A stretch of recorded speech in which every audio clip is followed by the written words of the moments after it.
बहुत बहुत धन्यवाद आदरणीय मुख्यमंत्री महोदय। और अब हम सब मिलकर तालियों के साथ आमंत्रित करते हैं हमारे यशस्वी प्रधानमंत्री कर्मयोगी परम आदरणीय श्री नरेंद्र जी मोदी को। आपसे निवेदन है, कृपया हमें मार्गदर्शन करें।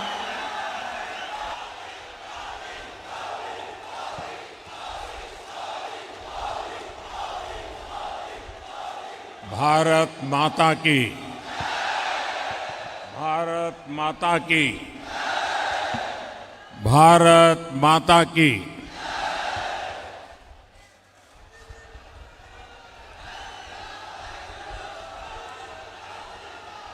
प्रभू श्री रामचंद्राच्या पावन भूमीमध्ये आणि श्री रघुजी भोसले महाराजांच्या शौर्याचा वारसा लाभलेल्या या रामटेकाच्या पावन भूमीला माझा साष्टांग नमस्कार।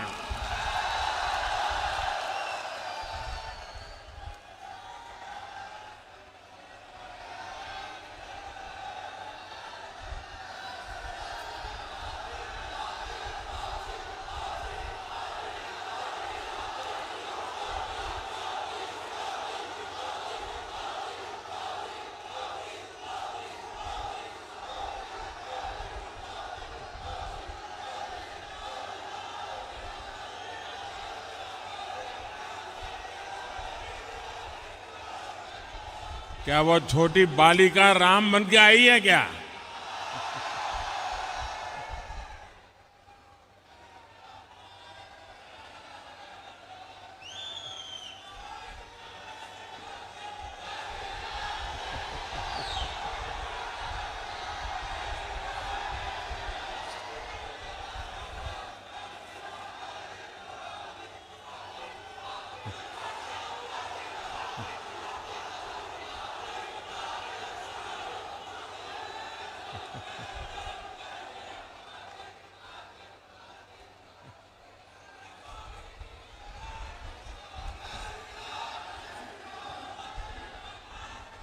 इस पावन धरा से मैं महान त्यागी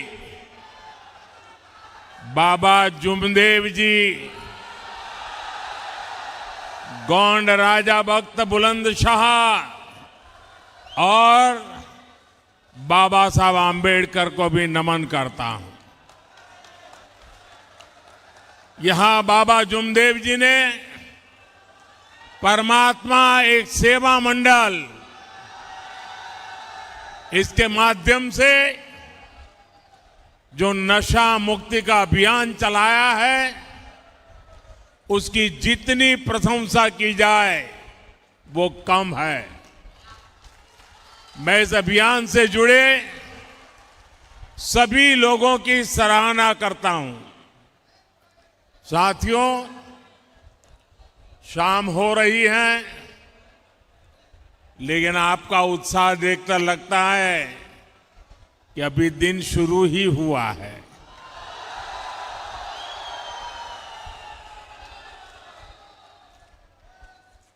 ये आपका उत्साह उमंग को एक बार फिर अपनी जरा मोबाइल की फ्लैश लाइट कीजिए। सबके सब। मैं फिर पूछता हूं, आपको लाइट क्यों की? ये आपकी फ्लैश लाइट से आपके आशीर्वाद सीधे सीधे यहां पहुंच रहे हैं। ये आपकी फ्लैश लाइट 19 तारीख को ज्यादा से ज्यादा मतदान करने का संकल्प है। यह जोश है जो संदेश दे रहा है। फिर एक बार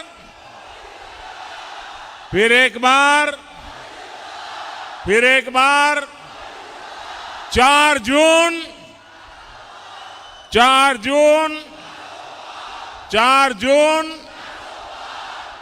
भाइयों और बहनों, 19 अप्रैल को आपको सिर्फ एक सांसद नहीं चुनना है, आपको अगले 1000 साल के भारत की नींव मजबूत करने के लिए मतदान करना है। आपको विकसित भारत के संकल्प के लिए मतदान करना है।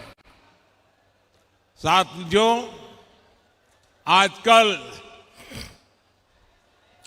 ये टीवी वाले, मीडिया वाले चुनाव को लेकर लगातार सर्वे दिखा रहे हैं। इस सर्वे में एनडीए की बम्पर जीत दिखाई दे रही है, लेकिन मैं आज मीडिया वालों की मदद करना चाहता हूं। ये सर्वे के पीछे ये मीडिया वाले इतना खर्चा क्यों करते हो भाई? इनको पैसा बचाने का एक फॉर्मूला आज मैं देना चाहता हूं। जब मोदी को गालियां बढ़ जाएं तो रुझान समझ जाइए, फिर एक बार जब ये लोग मेरे स्वर्गीय पिताजी या माताजी को गाली देने लगे तो समझ जाइए, फिर एक बार जब ईवीएम पर सवाल उठने लगे तो रुझान समझ जाइए, फिर एक बार। साथियों, आजकल ये इंडी गठबंधन वाले और उनके लोग ये झूठ भी फैला रहे हैं कि मोदी तीसरी बार सरकार में आया तो लोकतंत्र और संविधान खतरे में पड़ जाएगा। अभी नितिन जी ने उसका बड़ा जम करके जवाब दिया है। मैं जब से राजनीति में आया हूं, ये कोई ऐसा चुनाव नहीं गया है जिसमें उन्होंने ये घिसी पीटी कथा न सुनाई हो। अटल जी की सरकार बनी तब भी ऐसे ही गीत गा रहे थे। इसका मतलब इनकी बैंकरप्सी इतनी है कि इनके पास कोई नया आइडिया भी नहीं है। इमरजेंसी के दौरान क्या लोकतंत्र खतरे में नहीं पड़ा था? पूरब से पश्चिम तक, उत्तर से दक्षिण तक, अगर इन लोगों के परिवार का सरकार का एक प्रकार से कब्जा था, चारों तरफ वो ही नजर आ रहे थे, क्या उस समय लोकतंत्र खतरे में नहीं पड़ता था? एक गरीब का बेटा जैसे ही देश का प्रधानमंत्री बन गया, इन्हें लोकतंत्र और संविधान खतरे में दिखाई देने लगा। ये इंडी गठबंधन वाले कभी गरीब को आगे बढ़ते हुए नहीं देख सकते। अभी हमारे शिंदे जी एक कहावत बता रहे थे। मराठी में एक और कहावत है, काठी मारल्याने पाणी दुभंगत नाही। यानी पानी में जितनी लाठी मारी जाए, पानी में कभी भेद नहीं हो सकता है। गरीब के इस बेटे पर ये लोग चाहे जितना हमला करे, मोदी देश की जनता की सेवा के संकल्प से पीछे नहीं हटेगा। साथियों, ये इंडी गठबंधन वाले पूरी ताकत से देश के लोगों को बांटने में जुटे हैं। वो जानते हैं कि देश के लोग एकजुट हो गए तो इंडी गठबंधन वालों की राजनीति खत्म हो जाएगी। इसलिए मैं महाराष्ट्र के लोगों से कहूंगा, देशवासियों से कहूंगा, एकजुट होकर देश के नाम पर वोट दीजिए। ये इंडी गठबंधन वाले ताकतवर हुए तो देश को खंड खंड कर देंगे। आज भी ये एक समाज को दूसरे समाज से लड़ाने में कोई कसर बाकी नहीं छोड़ रहे। आज भी ये भारत की संस्कृति को निशाना बनाना, उसका कोई मौका नहीं छोड़ते। हमारा ये रामटेक वो स्थान है जहां खुद प्रभु राम के पैर पड़े हैं।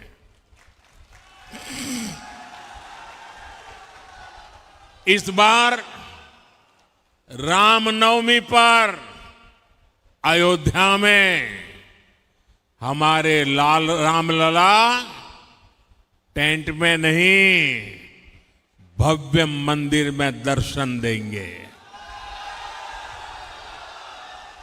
500 साल बाद ये पल आ रहा है। सो रामटेक को, पूरे महाराष्ट्र को, पूरे देश को अद्भुत आनंद हो रहा है। लेकिन हम ये न भूलें कि जब प्राण प्रतिष्ठा का अवसर आया तो इन इंडी गठबंधन वालों ने इसका भी बहिष्कार किया, निमंत्रण को ठुकरा दिया। ये लोग सनातन पर हमले करते हैं, सनातन को खत्म करने की सौगंध लेने वालों के साथ रैलियां करते हैं। साथियों, आजकल नवरात्रि का पर्व है, शक्ति की उपासना का पर्व है। ये लोग हिंदू धर्म की शक्ति को भी समाप्त करना चाहते हैं। आप मुझे बताइए, क्या ऐसे इंडी गठबंधन वालों को महाराष्ट्र में एक भी सीट जीतने देंगे? एक भी सीट जीतने देंगे? उनको इनके पापों की सजा मिलनी चाहिए कि नहीं मिलनी चाहिए? ये चुनाव में वोट देकर के उनको सजा देंगे कि नहीं देंगे? साथियों, भारतीय जनता पार्टी, शिवसेना, एनसीपी, ये सब मिलकर के आज आपके पास आए हैं। आपका एक एक वोट इनको जिताने के लिए तो है, लेकिन उनको सजा देने के लिए भी है। साथियों, आजादी के बाद से ही कांग्रेस ने साजिश के तहत एससी, एसटी, ओबीसी समाज को हर प्रकार से पीछे रखा। कांग्रेस ने बाबा साहब आंबेडकर की राजनीति को खत्म किया। कांग्रेस ने बाबा साहब को भारत रत्न से वंचित रखा। जब बीजेपी के समर्थन से केंद्र में सरकार बनी तो बाबा साहब को भारत रत्न दिया गया। जब 2014 में एनडीए सरकार बनी तो एक दलित मां के बेटे भारत के राष्ट्रपति बने। जब 2019 में फिर एनडीए सरकार बनी तो एक आदिवासी मां की बेटी पहली बार देश की पहली नागरिक राष्ट्रपति बनी। एनडीए सरकार में हमने रिकॉर्ड संख्या में ओबीसी समाज से मंत्री बनाए। साथियों, ये एनडीए सरकार है जिसने ओबीसी कमीशन को संवैधानिक दर्जा दिया। ये एनडीए सरकार है जिसने मेडिकल की पढ़ाई में ओबीसी के लिए आरक्षण तय किया। एनडीए सरकार थी जिसने अलग आदिवासी मंत्रालय बनाया। 10 वर्षों में आदिवासी कल्याण का बजट 5 गुना बढ़ा है। एनडीए सरकार की नीतियों के कारण ही स्कूल कॉलेज में एससी, एसटी, ओबीसी युवाओं का नामांकन बहुत अधिक बढ़ा है। भाइयों और बहनों, सबका साथ, सबका विकास का हमारा ये मंत्र संविधान की सच्ची भावना है। लेकिन परिवारवादी पार्टियों ने हमेशा संविधान की इस भावना का अपमान किया। सामाजिक न्याय का झूठ बोलकर ये लोग सिर्फ अपने ही परिवार को आगे बढ़ाते रहे। इन लोगों के राज में दशकों तक एससी, एसटी, ओबीसी परिवार मूल सुविधाओं से वंचित थे।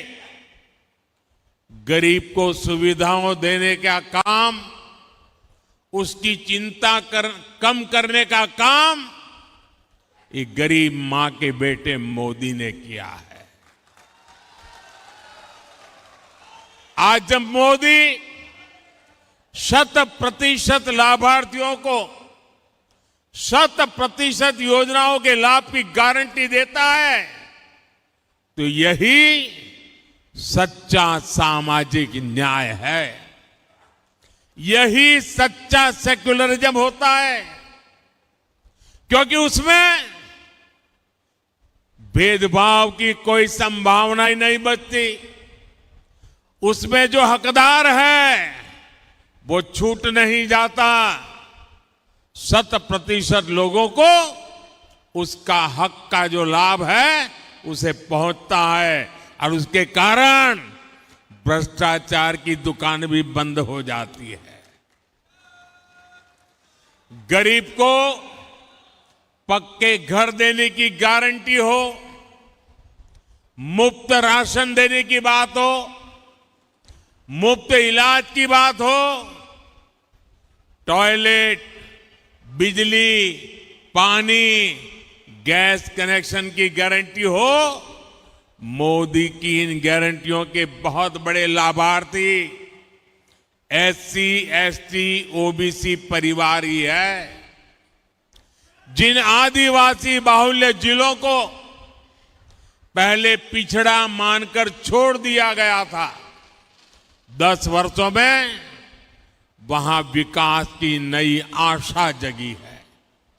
इसका परिणाम यह है कि 25 करोड़ देशवासी गरीबी से बाहर निकले हैं। इसमें आकांक्षी जिलों ने, एस्पिरेशनल डिस्ट्रिक्ट ने बेहतरीन प्रदर्शन किया है। इसलिए मैं कहता हूं कि जब नीयत सही तो नतीजे भी सही। भाइयों और बहनों, ये कांग्रेस है जिसने एक देश, एक संविधान लागू नहीं होने दिया। ये आज इस संविधान के नाम पर झूठ फैलाने वाले लोग, मैं उनको सवाल पूछता हूं, अगर आपके लिए संविधान इतनी अहमियत थी तो आपने बाबा साहब आंबेडकर के संविधान को पूरे हिंदुस्तान में लागू करने की हिम्मत क्यों नहीं दिखाई? 70-75 साल तक बाबा साहब आंबेडकर का संविधान पूरे हिंदुस्तान में लागू नहीं हुआ था। कौन जिम्मेवार है? कौन जिम्मेवार है? कौन जिम्मेवार है? ये मोदी है जिसने कश्मीर से कन्याकुमारी बाबा साहब आंबेडकर के संविधान को लागू करके दिखाया। कांग्रेस ने जम्मू कश्मीर में अलगाव और आतंक को हवा देने वाला आर्टिकल 370 बनाए रखा। जम्मू कश्मीर का संविधान अलग था, हम सबका संविधान अलग था। 370 की एक दीवार खड़ी कर दी गई थी और मोदी ने जब कहा 370 हटानी है तो कहते थे आग लग जाएगी। कहीं आग लगी भाई? आग लगी क्या? 370 हटी कि नहीं हटी? कश्मीर में संविधान लागू हुआ कि नहीं हुआ? बाबा साहब आंबेडकर की आत्मा जहां होगी आज मोदी को और हम सबको आशीर्वाद देती होगी। लेकिन मोदी ने जब आर्टिकल 370 हटाया तो कांग्रेस के अध्यक्ष क्या कहते हैं? सुना है आपने? कांग्रेस के अध्यक्ष कहते हैं कि मोदी जहां जाते हैं वहां 370 बोलते हैं। अरे भाई इसका 370 का राजस्थान में क्या लेना देना, आंध्र में क्या लेना देना? ये 370 हटाने से देश को फायदा क्या हुआ? क्या ऐसी भाषा कभी हम सुन सकते हैं क्या? ये भी कांग्रेस की दलित, आदिवासी, महिला विरोधी और वोट बैंक की राजनीति का जीता जागता प्रमाण है। मैं आपको समझाता हूं। आर्टिकल 370 हटने से जम्मू कश्मीर में इन सभी वर्गों को पहली बार संवैधानिक अधिकार मिला है। वहां मेरे एससी एसटी भाई बहनों को आरक्षण नहीं था। वहां पर हमारे वाल्मीकि समाज, दलित समाज के लोगों को नागरिक के नाते जो हक मिलने चाहिए ना, वो भी प्राप्त नहीं थे। आजादी के इतने सालों बाद भी ये कांग्रेस और इंडी गठबंधन को जब मैं कहता हूं तो चुभने लगता है। आपने हिंदुस्तान के मुकुट को, वहां के लोगों को, वहां की महिलाओं को उनके अधिकारों से वंचित रखा था। बाबा साहब आंबेडकर ने एससी, एसटी, ओबीसी, महिला, उनको जो अधिकार दिए वो जम्मू कश्मीर के लोगों को नहीं थे। और आप संविधान के नाम पर देश को मूर्ख बनाने की कोशिश कर रहे हो। भाइयों बहनों, कांग्रेस नागरिकता देने वाले कानून सीएए का भी विरोध कर रही है, क्योंकि इसके भी सबसे बड़े लाभार्थी दलित है, बौद्ध अनुयायी है। अगाड़ी वाले कितना भी विरोध कर लें, सीएए के तहत हर हकदार को नागरिकता मिलकर रहेगी और ये मोदी की गारंटी है। भाइयों और बहनों, ये जो अगाड़ी है, ये जो इंडी गठबंधन है, ये विरासत और विकास दोनों के घोर विरोधी है।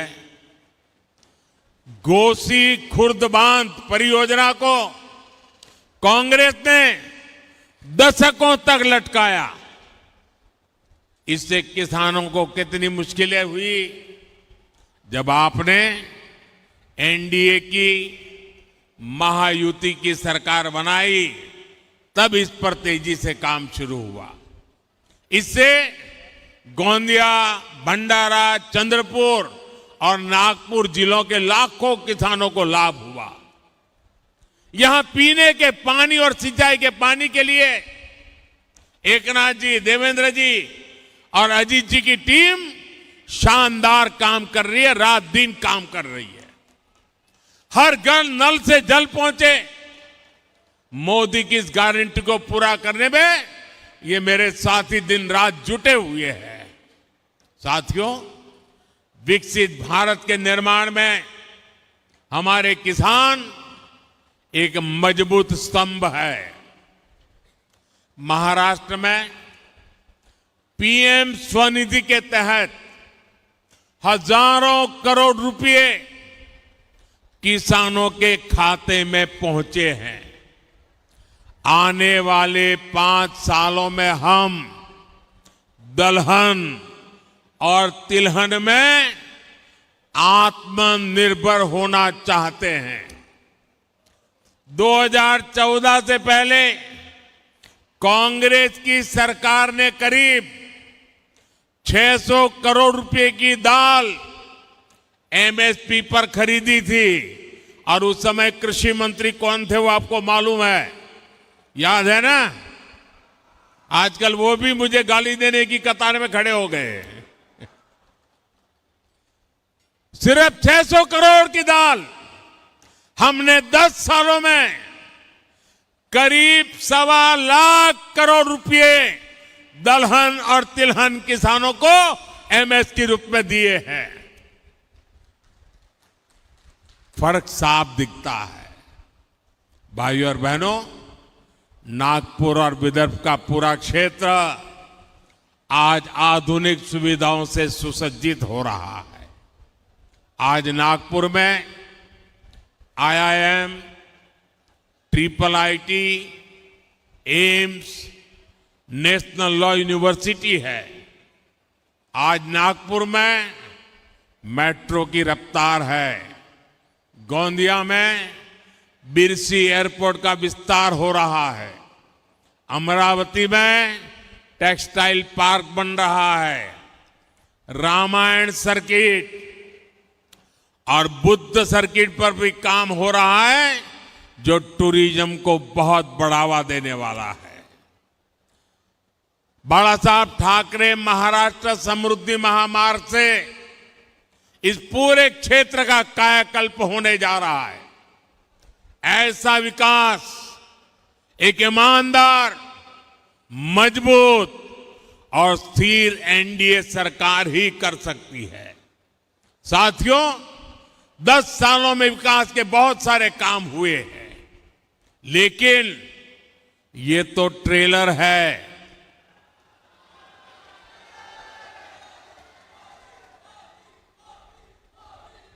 आजकल बड़ी बड़ी होटल में कोई खाना खाने जाता है ना, तो शुरू में थाली आने से पहले एपेटाइजर आता है।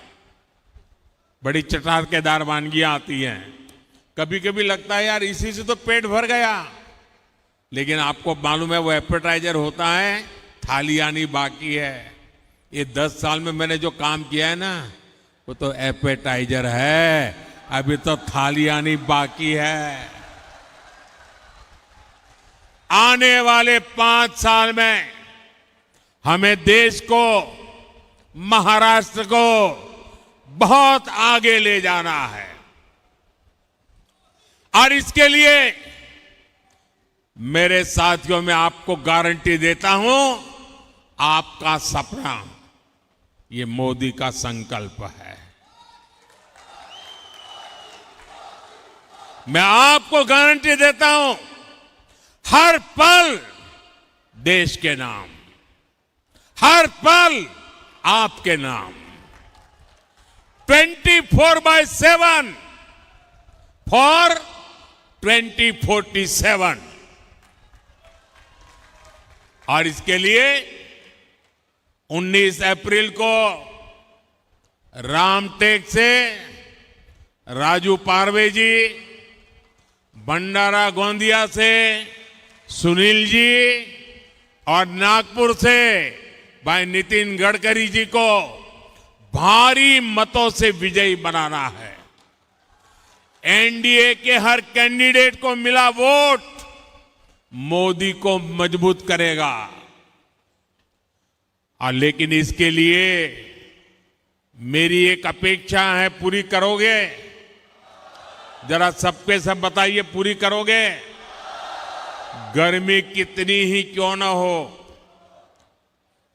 कितनी ही गर्मी क्यों ना हो, सुबह सुबह ज्यादा से ज्यादा मतदान करना है। करोगे? लोगों से मतदान करवाओगे? मतदान के पुराने सारे रिकॉर्ड तोड़ोगे? मेरा एक और काम है, करोगे? हमें हर पोलिंग बूथ जीतना है। जीतोगे? हर पोलिंग बूथ जीतना है इस बार। हर पोलिंग बूथ का रिकॉर्ड तोड़ना है। तोड़ोगे? अच्छा, मेरा एक और काम है, करोगे? ये मेरा पर्सनल काम है, करोगे? पक्का करोगे? देखिए, आप चुनाव प्रचार में घर घर जा रहे हैं तो लोगों को जरूर घर में जाकर के बताना कि मोदी जी रामटेक आए थे और मोदी जी ने आप सबको राम राम कहा है।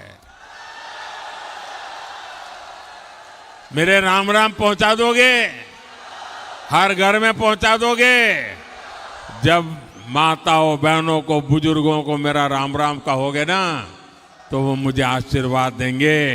वो आशीर्वाद मुझे ऊर्जा देता है आपके लिए जीने के लिए, आपके लिए जूझने के लिए, आपके लिए दौड़ने के लिए, आपके लिए दिन रात खपाने के लिए मुझे वहां से ताकत मिलती है। और इसलिए ये मेरा व्यक्तिगत काम है। आप घर घर जाकर के हर एक को मेरा राम राम पहुंचाओगे? पक्का पहुंचाओगे? मेरे साथ बोलिए, भारत माता की, भारत माता की, भारत माता की, वंदे